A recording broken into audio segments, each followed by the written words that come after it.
सारा रोने पिटने चीखने के बाद बिलाखिर हम ग्राउंड के अंदर उतर गए हैं, और ग्राउंड के अंदर जब उतरे हैं तो वही वाला रेफरी है, वही वाला मैच रेफरी है जिसके लिए हमने इतना बड़ा रोला डाला, पूरी दुनिया में वबला खड़ा कर दिया, हम रोए चीखे, हमारी किसी ने नहीं सुनी। पाकिस्तान को लॉलीपॉप मिला है या पाकिस्तान को ये स्टैंड लेना नहीं चाहिए था इन फर्स्ट प्लेस, या स्टैंड सही लिया उसके बाद हमने इंप्लीमेंट सही नहीं किया, हमारी वीकनेस नजर आ रही है यहाँ पे। कामरान, ये 3 दिन तक पूरी कौम को जो टेंशन में रखा गया, इसका क्या नतीजा निकला? खोदा पहाड़ निकला चूहा। अब वही जो है एंडी पाइक्राफ्ट, पाकिस्तान का जो मैच अभी हो रहा है मुत्तहिदा अरब अमारात से, वही मैच रेफरी है। तो हम तो बड़े बुलंदो बांग दावे कर रहे थे कि इसको हटा दो, हटाने के बजाय वो दोबारा बन गया। और हफीज की इस बात से मैं इत्तेफाक करूंगा कि आपको अगर किसी पर एहतजाज करना था तो सूर्या कुमार यादव की गुफ्तगू पर एहतजाज बिल्कुल करना चाहिए, जो नहीं किया हमने। मुझे ये लगा कि खुदा न खास्ता मोहसिन नकवी जो है वो जितना कुछ हमने इंडिया से गेन किया हुआ है ऑपरेशन बुनियानुल मरसूस में, वो सब कुछ हम एक दिन में लूज ना कर दें यूं करके। बीसीसीआई को इस वक्त इतना ज्यादा प्रेशर है हिंदुस्तान की एक्सट्रीमिस्ट ग्रुप्स की तरफ से, एक्सट्रीमिस्ट माइंडसेट की तरफ से, कि वो कहते हैं कि जनाब ये पाकिस्तान जिसको हम दहशतगर्द समझते हैं, इनके साथ इंडिया हाथ मिलाना दूर की बात, मैच भी क्यों खेल रहा है, इंडोर्समेंट भी क्यों दे रहा है कि पाकिस्तान को कोई इंटरनेशनल नेशनल रियलिटी है। आपको जब भारत को जवाब देना है ना, तो वो आपको बैट और बॉल के साथ देना, ठीक है। इसलिए कि अदरवाइज वो आपको घास नहीं डालते हैं। अच्छा। और मैं हमेशा जब ये अपनी चेयरमैनशिप में जब बाबर आजम कप्तान था, तो every time you would walk in, मैं उसको एक ही चीज़ कहता था, मैंने कहा देखो तुम्हारे साल के बाद ये मैच हो रहा है, हमारी सारी क्रिकेट सिस्टम का निचोड़, तुम्हारा टैलेंट, तुम्हारी टीम का टैलेंट एक मैच पे मुनसर है, ठीक है।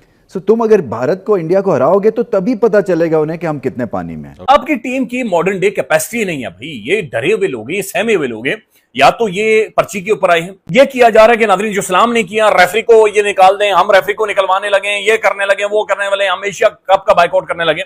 आप कुछ भी नहीं कर सकते थे, दुनिया को भी पता था, आप सिर्फ एक ड्रामा लगा रहे थे, और वो ड्रामा इसलिए था आपकी क्रिकेट टीम की बैनुल अक़वामी स्टेचर की परफॉर्मेंस ही नहीं है, आपकी क्रिकेट का वो मियार ही नहीं है, आपके खिलाड़ियों के मुंडे ये नीचे गिरे हुए हैं, वो टुक टुक रक्षा टीम है, यानी इनके अंदर वो तप्पड़ ही नहीं है, कंडा ही नहीं है, इनके बैट ऐसे लग रहे हैं नाज़रीन गीले हैं। और नकवी साहब ने फौरन एक्स पर आके ट्वीट कर दिया कि जनाब अली, इस मैच रेफरी को जब तक नहीं निकाला जाएगा एशिया कप से हम एहतजाज कर रहे हैं। उसको कहां निकाला गया? वो तो उल्टा आपके मैच में आज आ गया।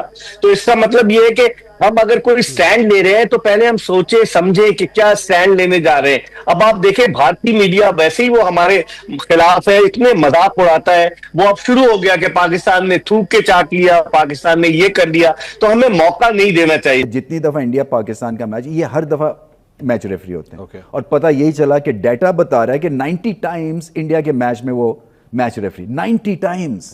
सो एक तरह से एक बायस से डेवलप हो जाता है ना। भाई ये कैसी प्रेसिडेंसी है तुम्हारी कि जिसमें तुम अपना मैच रेफरी खुद नहीं रख सकते, खुद ही निकाल सकते, या अपनी कमेटी का फैसला नहीं कर सकते? तुम्हें आईसीसी को कहना है, और आईसीसी जो है डिलिबरेट करी हुआ, कह रही है नहीं, जाओ कालक मलो मुंह पे, क्योंकि हमने ये मैच रेफरी को नहीं हटाना। वो कह देगा अच्छा जी सॉरी गलती होगी, मुझे नहीं पता था। लेकिन पाकिस्तान क्रिकेट बोर्ड ने, बाज लोग तो ये कह रहे हैं, हो सकता है ये गलत हो, कि अटेंशन डाइवर्ट करने के लिए कि हम बुरी तरीके से हारे, पाकिस्तान क्रिकेट बोर्ड ने कुर्बानी का बकरा बना दिया एंडी पाइक्राफ्ट को, जो कहीं नहीं गया, आज फिर वो मौजूद है और आज फिर वो टॉस करेगा। लेकिन कामरान, सवाल ये पैदा होता है, आज का मैच हम इंशाल्लाह जीत जाते हैं, हमारा अगला मैच 21 सितंबर को फिर भारत से है, तो क्या होगा? यही माहौल होगा। इनके दिमाग के अंदर ये चीज आ गई, हमारे पास पैसा बहुत है, बोर्ड बहुत बड़ा है, टीम हमारी तगड़ी है, तो we can start dictating the terms. देखिए वो एक तो है, असल में मुझे जो डिसअपॉइंटमेंट होती है, और जो मैंने खुली बात की थी, वो मैंने ऑस्ट्रेलियन बोर्ड के हेड से की, मैंने इंग्लैंड के हेड से की, कि चले पाकिस्तान का तो एक पॉलिटिकल मामला है भारत से, तो वो तो हमें कभी भी नहीं बख्शने वाले हैं इस सीट पे जो है।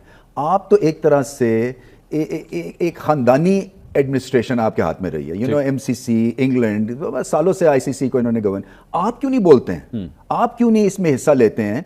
बट क्या है अनफॉर्चुनेटली मंसूर, कि ये सारी चीजें ना ये पैसे के इर्द गिर्द घूमती हैं। अच्छा। और उनको फाइनेंशियल्स उनको सामने रखना। जय हिंद दोस्तों, नमस्कार दोस्तों। जब से सूर्य कुमार यादव ने पाकिस्तानियों को इनडायरेक्ट तरीके से आतंकवादी कहा है, तब से पाकिस्तानी बौखलाए हुए हैं और कह रहे हैं कि भारत का कप्तान हमें आतंकवादी कैसे कह सकता है। दोस्तों, यदि आतंकवादियों को आतंकवादी ना कहें तो क्या कहें? जो सोच एक आतंकवादी की होती है, वही सोच पाकिस्तान में एक आम आदमी की भी है। हर एक पाकिस्तानी को गैर मुस्लिम के खिलाफ जिहाद करना है, उन्हें मारकर जन्नत की टिकटें हासिल करनी है, क्योंकि हर एक पाकिस्तानी का टारगेट जन्नत में 72 हूरों को पाना है और 72 हूरें तभी मिलेंगी जब गैर मुस्लिमों को कन्वर्ट किया जाएगा या उन्हें मारा जाएगा। ऐसी एजुकेशन पाकिस्तान के स्कूलों और कॉलेजों में दी जाती है। मैं मदरसे की तो बात कर ही नहीं रहा हूँ। दोस्तों, पाकिस्तान की टीम एक थर्ड क्लास टीम है जो केवल छोटी छोटी टीमों को ही हरा सकती है, लेकिन जब इसका सामना भारत जैसी मजबूत टीम से होता है तो ताश के पत्तों की तरह बिखर जाती है। जो पाकिस्तानी मीडिया ये कह रहा है कि उन्होंने ऑपरेशन सिंदूर में भारत को हरा दिया था, ये केवल अपनी जहल आवाम को मूर्ख बना सकते हैं, कुछ कर नहीं सकते हैं। 78 साल से ऐसी ही बातें कर रहे हैं। सारी जंगों में भारत ने इन्हें पेला है, लेकिन सारी जंग ये जीते हैं। बता दे कि भाई एक दफा पड़ जाओ इंडिया को,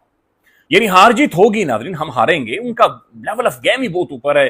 जो उनकी पर्सनैलिटीज हैं, यानी वो आप देखें, हार्दिक पांड्या को बंदे की आंखें बंद होती। आप उनके दुबे शुबे को देखें, तिलक वर्मा को देखें, वो अलग, वो अपने आप में कोई अलग शख्सियत है, अपने आप में वो पूरी की पूरी गेम है।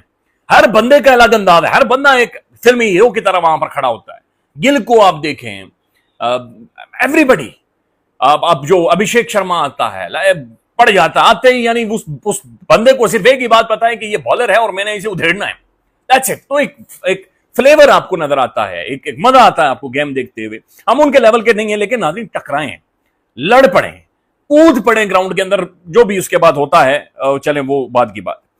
पाकिस्तान को इंडिया के साथ मैच खेलने की जरूरत थी क्यों इन फर्स्ट प्लेस? हमें वो दहशतगर्द समझते हैं, हमारे प्लेयर्स को वहाँ वेलकम नहीं करते हैं, वो हमारी टीमों को वहाँ वेलकम नहीं करते, हमारे आर्टिस्ट वहाँ नहीं आ सकते हैं, वो यहाँ नहीं। एक अजीब सफोकेशन का वॉर लाइक माहौल है। तो ये हो ही क्यों रहा है इन फर्स्ट प्लेस? और अब आप उसी मैच रेफरी के सामने आज मैच खेल रहे हैं जिसके ऊपर आपने इतना ड्रामा कर दिया।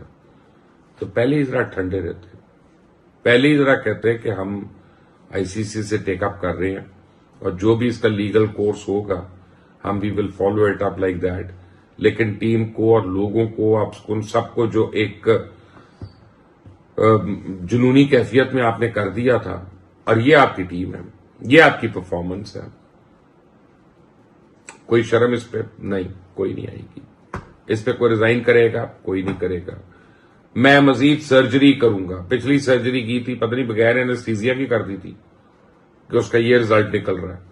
अब के सर्जरी हो तो जनाब बोर्ड के ऑफिशियल्स की होनी चाहिए, चेयरमैन से शुरू होके।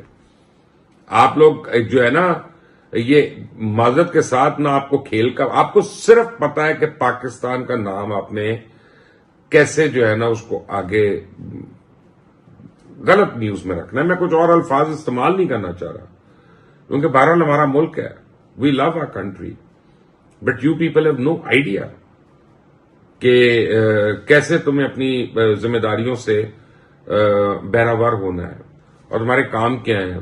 मैं इसको वहाब रियाज को बना दूंगा, वहाब रियाज को बना दिया, उसको सिलेक्टर बना दिया, उसको ये बना दी। कौन है वहाब रियाज? वो तो जी अपना वही था ना जिसकी जैकेट पकड़ी गई थी, 10,000 पाउंड आ गए थे, पूरी दुनिया के अखबार भर गए थे मैच फिक्सिंग में। मैं इंजमामुल हक को तो मेरी वजह से जाना पड़ा, वरना वो आलू जो था वो अभी तक सवार होता।